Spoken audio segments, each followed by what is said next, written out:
കർണാടകയിലെ ഷിരൂരിൽ മണ്ണിടിച്ചിലിൽ കാണാതായ അർജുനെ കണ്ടെത്താനുള്ള തെരച്ചിലിൽ നിർണായക വിവരങ്ങൾ. ഡീപ് സെർച്ച് മെറ്റൽ ഡിറ്റക്ടർ ഉപയോഗിച്ചുള്ള പരിശോധനയിൽ ലോഹ സാന്നിധ്യം കണ്ടെത്തി. മണ്ണിനടിയിൽ 8 മീറ്റർ താഴ്ചയിൽ ലോറിയുടെ വലുപ്പത്തിലുള്ള സിഗ്നൽ ലഭിച്ചതായി രക്ഷാപ്രവർത്തക സംഘം 24നോട് പറഞ്ഞു. മേഖല മാർക്ക് ചെയ്ത് പരിശോധന തുടങ്ങിയിട്ടുണ്ട്. ഹാഷ്മി താജ് ഇബ്രാഹിമും അരുൺ പൂപ്പറമ്പയും വിവരങ്ങൾ നൽകും. ഹാഷ്മി, നേരത്തെ പലപ്പോഴും ഈ ലോഹ സാന്നിധ്യം അവിടെ കണ്ടെത്തിയിരുന്നു. പക്ഷെ അന്നൊക്കെ സൂചിപ്പിച്ചിരുന്നത് ലോറിയുടെ വലിപ്പത്തിലുള്ള അത്രയും സമാനമായ വലിപ്പത്തിലുള്ള സിഗ്നൽ ഒരിടത്തു നിന്ന് ലഭിച്ചിട്ടില്ല എന്നാണ്. അപ്പോൾ നമുക്ക് രക്ഷാപ്രവർത്തക സംഘത്തിൽ നിന്ന് ഒരാൾ കൺഫേം ചെയ്യുന്ന ഒരു ഓഡിയോ വന്നിരുന്നു. അതിൽ പറയുന്നത് ഏതാണ്ട് ലോറിയുടെ അത്രയും ലെങ്തിൽ, ഒരു സ്ട്രെങ്തിൽ ഒരു സിഗ്നൽ ലഭിച്ചിട്ടുണ്ട് മണ്ണിനടിയിൽ എന്നതാണ്. അപ്പോൾ വളരെ പ്രതീക്ഷാനിർഭരമായ വിവരമാണ് ഈ ഉച്ചയ്ക്ക് വരുന്നത്, അല്ലേ? ഉറപ്പായും അത് പ്രതീക്ഷാ നിർഭരമായ വിവരങ്ങൾ തന്നെയാണെന്ന് പറയാം വിജയകുമാർ. കാര്യം ഈ സമയം ഇന്നലെ നമ്മുടെ ആദ്യ റഡാർ പരിശോധന ശേഷം ഏതെങ്കിലും തരത്തിൽ അങ്ങനെ പ്രതീക്ഷാ നിർഭരം എന്തെങ്കിലും കിട്ടിയിരുന്നില്ല. പക്ഷേ ഇപ്പോൾ കിട്ടുന്ന ആ പ്രതീക്ഷാ നിർഭരമായ സിഗ്നൽ 8 മീറ്റർ ആഴത്തിലുള്ള സിഗ്നൽ എന്ന് പറയുന്നത് അത് എന്താണ് ഒരു വാഹനത്തിന്റെ അത്രയും വ്യാപ്തിയിലെ സിഗ്നൽ എന്ന് മാത്രമല്ല, ഇവിടെ അർജുൻ്റെ ഫോൺ ലൊക്കേറ്റ് ചെയ്ത് ട്രാക്ക് ചെയ്ത് ഏതാണ്ട് അതേ സ്ഥലത്ത് ഏതാണ്ട് അതേ ഏരിയയിൽ തന്നെ ഈ സിഗ്നൽ കിട്ടുന്നു എന്ന് പറയുന്നത് വലിയ സന്തോഷം നൽകുന്ന കാര്യമാണ്. തർക്കമാക്കരുത്തില്ല, വലിയ പ്രതീക്ഷ നൽകുന്ന കാര്യമാണ്. 8 മീറ്റർ ആഴത്തിലാണ് വിജയകുമാർ. പക്ഷേ അത് സ്ഥിരീകരിക്കണമെങ്കിൽ നേരത്തെയും സമാനമായ രീതിയിൽ സിഗ്നൽ കിട്ടിയിരുന്നു. സമാനമായ രീതിയിൽ വാഹനത്തിന് അത്രയുമുള്ള സിഗ്നൽ എന്ന് പറഞ്ഞിരുന്നില്ലെങ്കിൽ കൂടിയും ഒരു വലിയ മെറ്റൽ ഭാഗം, ഒരു 70% മെറ്റൽ ഭാഗത്തിനൊക്കെ സിഗ്നൽ കിട്ടിയിരുന്നു എന്ന് നമ്മൾ നേരത്തെ കേട്ടതാണ്. പക്ഷേ അത് ആഴത്തിൽ കുഴിച്ചു പോകുമ്പോൾ അങ്ങനെ അല്ല, അത് പാറക്കല്ലാണ് എന്ന് കണ്ടെത്തിയിരുന്നു.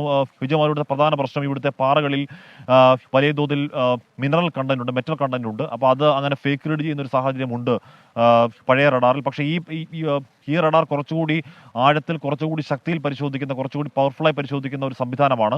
അതുകൊണ്ട് തന്നെ ഈ സിഗ്നലിനെ കുറച്ച് പ്രതീക്ഷാപൂർവ്വം കാണാമെന്ന് തോന്നുന്നു. 8 മീറ്റർ ആഴത്തിൽ ഇപ്പോൾ മണ്ണ് മാറ്റുള്ള പരിശോധന നടക്കുന്നു വിജയകുമാർ. പക്ഷേ അത് ഒട്ടുമേ എളുപ്പമല്ല. 8 മീറ്റർ ആഴത്തിൽ ഒരു 2 മീറ്റർ പോലും മണ്ണ് മാറ്റൽ എന്ന് പറയുന്നത് വളരെ പേസ് കുറഞ്ഞ് പതിയെ മാത്രം നടക്കുന്ന ഒരു രക്ഷാദൗത്യമാണ്. അതിന് കാരണം വലിയ മഴയാണ്. വലിയ മഴ മാത്രമല്ല, മണ്ണിങ്ങനെ ഒന്നാകെ ഇളകി ദുർബലാവസ്ഥയിൽ സോഫ്റ്റായി നിൽക്കുകയാണ്. കാല് കുത്തിയാൽ കാല് കുഴിഞ്ഞു പോകുന്ന മട്ടിൽ അത്തരത്തിൽ അങ്ങ് ഇളകി കിടക്കുന്ന മണ്ണാണ്. അപ്പോൾ ആ മണ്ണിൽ അത്രയും ആഴത്തിലേക്ക് പോകുക എന്നത് ശ്രമകരമായ ദൗത്യമാണ്. ദൗത്യം ഇപ്പോൾ പുരോഗമിക്കുന്നു. അല്പസമയത്തിനകം നമുക്ക് എന്തെങ്കിലും ഒരു സൂചന അവിടെ നിന്ന് കിട്ടുമെന്ന് തന്നെയാണ് പ്രതീക്ഷിക്കേണ്ടത്.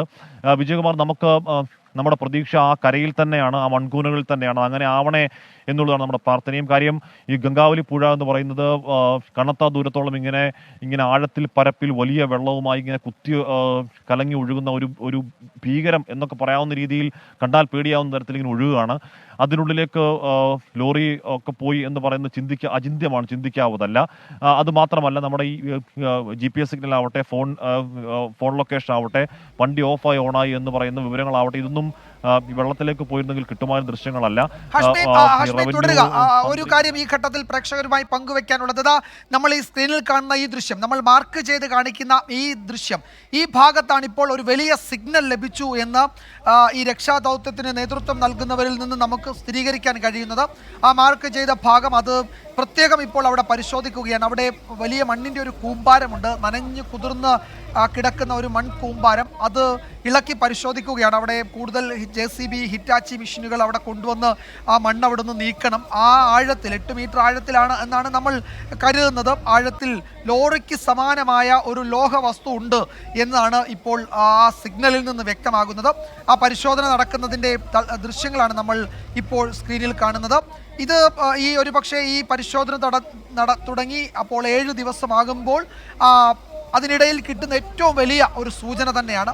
നേരത്തെ പറഞ്ഞതുപോലെ ഒരു 70% ഒക്കെ സിഗ്നൽ ലഭിച്ച ചില സ്ഥലങ്ങളുണ്ടായിരുന്നു. പക്ഷേ അതിനേക്കാൾ കുറെ കൂടി സ്ട്രെങ്ത് ഉണ്ട്, കുറെ കൂടി ദൈർഘ്യമുള്ള, കുറെ കൂടി ദീർഘത്തിൽ ഉള്ള ഒരു സിഗ്നലാണ് എന്നാണ് മനസ്സിലാക്കുന്നത്. ഏതാണ്ട് ഒരു ലോറിയുടെ അത്രയും വലിപ്പം ആ സിഗ്നൽ ഭാഗത്തിനുണ്ട്. അപ്പോൾ അവിടെയുള്ള പരിശോധന, പാറക്കെട്ടുകളും ഒക്കെ ഉണ്ട് മൺകൂമ്പാരത്തിനുള്ളിൽ, അതൊക്കെ മാറ്റണം. വേണമെങ്കിൽ അത് പൊട്ടിച്ചു നീക്കണം, സമയമെടുക്കുമെങ്കിൽ പോലും അവിടെ കേന്ദ്രീകരിക്കാൻ പറ്റുന്ന ചില വിവരങ്ങൾ ലഭിച്ചു.